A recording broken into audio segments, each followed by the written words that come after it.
वक्फ board दूसरों की जमीनों पर, इनफैक्ट मुस्लिम वक्फ बोर्ड मुसलमानों की जमीनों पर ही कब्जा कर रहा है। कैसा अधिकार रखता है किसी के मकान तोड़वा दे? हाई कोर्ट कहाँ गया? हाई कोर्ट में हमारी सुनवाई नहीं होने दी। ताले तोड़ के, अंदर घुस के, दीवारें तोड़ के सारा सामान बाहर फेंका। अभी भी सामान बाहर पड़ा हुआ है सब। आप मुझे बताइए, वक्फ बोर्ड सबसे बड़ा चोर है।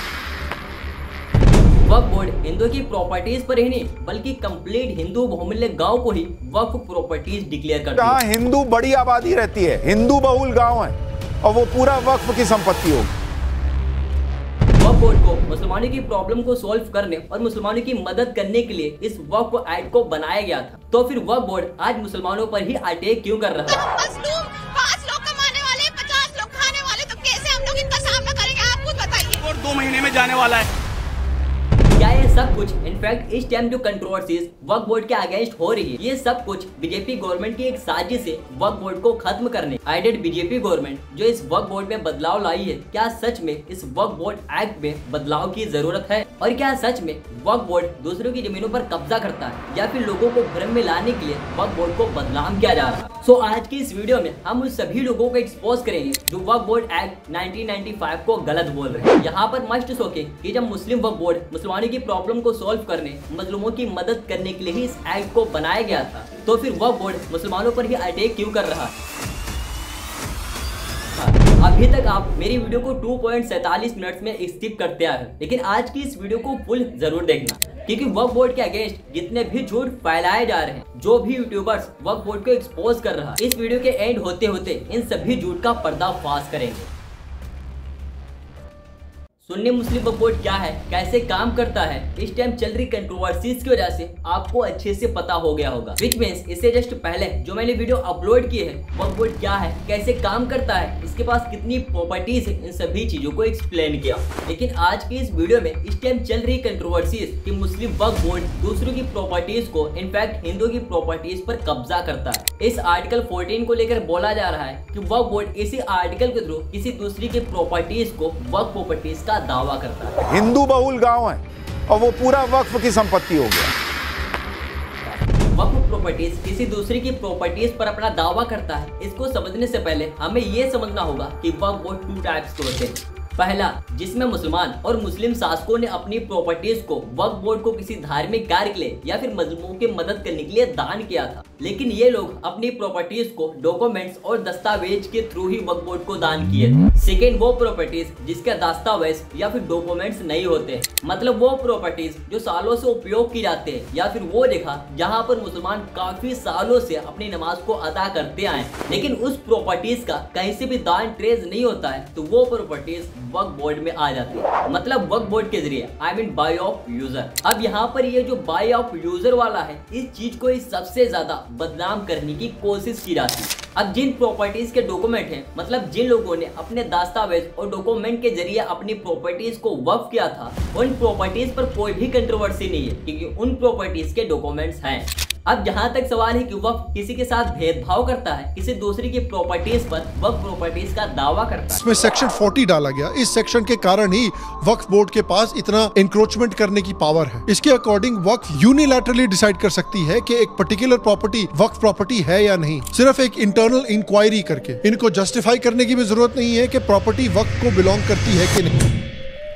ये भी शायद बिल्कुल ही गलत है। अब जैसे कि सेक्शन 14 एक्ट में क्लियर लिखा हुआ है कि अगर वक्फ बोर्ड किसी दूसरे की प्रॉपर्टीज पर वक्फ प्रॉपर्टीज का दावा करता है, तो उस लोकेशन की सूबे की सरकार सर्वे कमिश्नर को अपॉइंट करेगी, और वो सर्वे कमिश्नर इस बात का सर्वे करेगा कि ये जो प्रॉपर्टीज, जिस प्रॉपर्टीज पर वक्फ प्रॉपर्टीज अपना दावा कर रहा है, ये प्रॉपर्टीज एक्चुअल में वक्फ प्रॉपर्टीज है या फिर नहीं, या फिर ये प्रॉपर्टीज शिया वक्फ है या फिर सुन्नी वक्फ है। और फिर रिपोर्ट को बनाते समय आपत्तियों का निरीक्षण करेगा, सबूत लेगा, गवाह लेगा, और फिर लास्ट में रिपोर्ट को कंप्लीट करके सूबे की सरकार को भेज देगा, और फिर सूबे की सरकार इस रिपोर्ट को वक्फ बोर्ड को भेजेगी, और फिर वक्फ बोर्ड उस रिपोर्ट का अध्ययन करेगा। उस रिपोर्ट में अपने कमेंट्स को लिखेंगे, अपनी बातों को रखेंगे, और फिर इस रिपोर्ट को सरकार को भेज देगा गजट के लिए, मतलब गजट छपने के लिए। और फिर वो जब छप जाएगा, तो उसी के साथ उस सूबे के जो राजस्व विभाग वाले लोग हैं, मतलब जो रेवेन्यू ऑफिसर्स हैं, वो अपने रेवेन्यू रिकॉर्ड में भी उस प्रॉपर्टीज के वक्फ होने का रिकॉर्ड बनाएंगे, आई मीन म्यूटेशन करेंगे। और इन ऑफिसर्स की जिम्मेदारी है कि उन प्रॉपर्टीज को ना ही खरीदा जा सकता है, ना ही बेचा जा सकता है। ये एक कानूनी अपराध है। में एक गांव है तिरुचेंतुरई ऐसा गांव है कि ये पूरा गांव ही वक्फ संपत्ति घोषित हो गया, पूरा गांव वक्फ संपत्ति हो गया। ये भी शायद बिल्कुल ही गलत है। हमने जो फैक्ट ढूंढे हैं, हमने जो एनालिसिस किया है, या फिर सुप्रीम हाई कोर्ट के वकील के बयान के थ्रू कि अगर वक्फ बोर्ड किसी एक आदमी को किराए पर रहने के लिए अपनी जमीन देता है, लेकिन जब इस किराएदार की डेथ हुई तो उसके बाद इनके लड़कों ने वक्फ की प्रॉपर्टीज को मृतक इंसान की निजी प्रॉपर्टी समझकर आपस में बांट लिया। उसके बाद उस प्रॉपर्टीज को एक बिल्डर को बेच दिया। अब बिल्डर ने उस प्रॉपर्टीज पर बिल्डिंग खड़ी की, आई मीन फ्लैट तैयार किया। अब बिल्डर ने उन फ्लैट को लोगों में बेच दिया। अब लोगों ने लोन के थ्रू या फिर किसी भी तरीके से उन फ्लैट को खरीदा अपने रहने के लिए। अब इस टाइम पर इन प्रॉपर्टीज पर वक्फ की एंट्री होती और वक्फ बोर्ड कोर्ट में कहता है कि ये प्रॉपर्टीज वक्फ प्रॉपर्टीज। अब इस टाइम पर इस फ्लैट में रहने वाले लोगों का पहला रिएक्शन कैसा होगा कि वक्फ बोर्ड हमारी प्रॉपर्टीज पर कब्जा करने आ गया। लेकिन अगर हम इन प्रॉपर्टीज का पास्ट देखते हैं, इन प्रॉपर्टीज का रूट ट्रेस करते हैं, तो हमें पता चलता है कि ये प्रॉपर्टीज एग्जैक्टली वक्फ बोर्ड की ही थी। अब यहाँ पर वक्फ बोर्ड उन लोगों की प्रॉपर्टीज पर कब्जा नहीं कर रहा, बल्कि वक्फ बोर्ड अपनी प्रॉपर्टीज को रिटर्न ले रहा है, क्योंकि वक्फ की प्रॉपर्टीज को ना ही बेचा जा सकता है ना ही खरीदा जा सकता है। अगर हम लॉजिकली भी देखें तो वक्फ बोर्ड सिर्फ उन प्रॉपर्टीज का देख रेख करता है, ना कि उन प्रॉपर्टीज को बेच सकता है। तो वक्फ बोर्ड के पास ऑलरेडी इतनी ज्यादा प्रॉपर्टीज है कि उन्हीं प्रॉपर्टीज का वक्फ बोर्ड अच्छे से रख रखाव कर ले, यही बहुत ही डिफिकल्ट होता है। तो फिर वक्फ बोर्ड किसी दूसरी की जमीनों पर कब्जा क्यों करेगा, जबकि उन जमीनों को बेच ही नहीं सकते? तो दूसरी की जमीनों को हड़प के इनका क्या फायदा? उन्हें तो बस इन प्रॉपर्टीज का देख रेख ही करना है।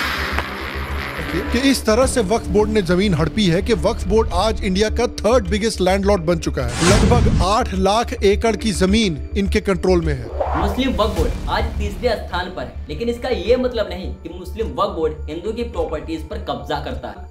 हम इस चीज को अच्छे से तो एक्सप्लेन नहीं कर सकते, क्योंकि मैं ऑलरेडी अपने पास्ट वीडियो में फैक्ट के साथ एक्सप्लेन किया हूँ। लेकिन अगर हम शॉर्ट में बात करें, इंडिया पर जब मुसलमानों की हुकूमत थी, मुगलों की हुकूमत थी, इनफैक्ट जब देश आजाद हुआ था उसके बाद बहुत बड़ी तादाद में जो मुसलमान पाकिस्तान चले गए, ये सभी लोगों की प्रॉपर्टीज मुस्लिम वक्फ बोर्ड प्रॉपर्टीज के अंदर आ गए। और यही मेन रीजन है जिसकी वजह से आज मुस्लिम वक्फ बोर्ड रेलवे और फौज के बाद तीसरे नंबर पर प्रॉपर्टीज वक्फ बोर्ड के पास। और ये जो सेक्शन 40 था, जिसका इस्तेमाल करके वक्फ बोर्ड किसी भी प्रॉपर्टी को अपनी प्रॉपर्टी डिक्लेयर कर देता था, उन मुस्लिम मेंबर्स भी बिठाए जाएंगे। क्योंकि आप देखिए कि भारत के बहुत सारे स्टेट्स में जो हिंदू मंदिरों के बोर्ड्स हैं, जो हिंदू मंदिरों को मैनेज करते हैं, उसमें अक्सर नॉन हिंदूज को भी जगह दी जाती है। यहाँ पर भी ये झूठ बोल रहा है। अगर मंदिरों के ट्रस्ट में नॉन मुस्लिम को भी जगह दी जाती, तो अगर हम अयोध्या के भव्य मंदिर राम मंदिर का एनालिसिस देखते हैं, तो इस मंदिर में कंप्लीट 13 से 14 के अराउंड में मेंबर है और ये कंप्लीट मेंबर हिंदू है। और यहाँ पर यह भी क्लियर है कि हिंदू टेंपल ट्रस्ट में ओनली हिंदू ही होने चाहिए। दूसरा पॉपुलर टेंपल सोमनाथ टेंपल, इसमें अराउंड 6 मेंबर है। इनफैक्ट हमारे पीएम मोदी जी इस ट्रस्ट के चेयरमैन हैं और बाकी सभी मेंबर हिंदू हैं। यहाँ पर भी एक क्लियर है कि हिंदू टेंपल के मेंबर में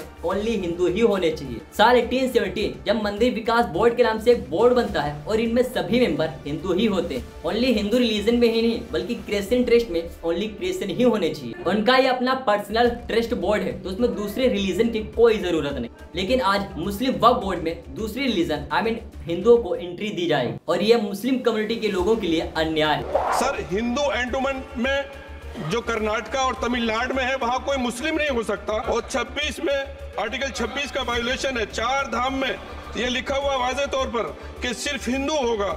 बिहार उड़ीसा में भी यही लिखा हुआ है। पंजाब हरियाणा में गुरुद्वारा प्रबंधक कमेटी में सिर्फ सिख होगा ओनली, और ये उनका अधिकार है जिसको माना गया है। लेकिन मुस्लिम के साथ में यह अन्याय क्यों है?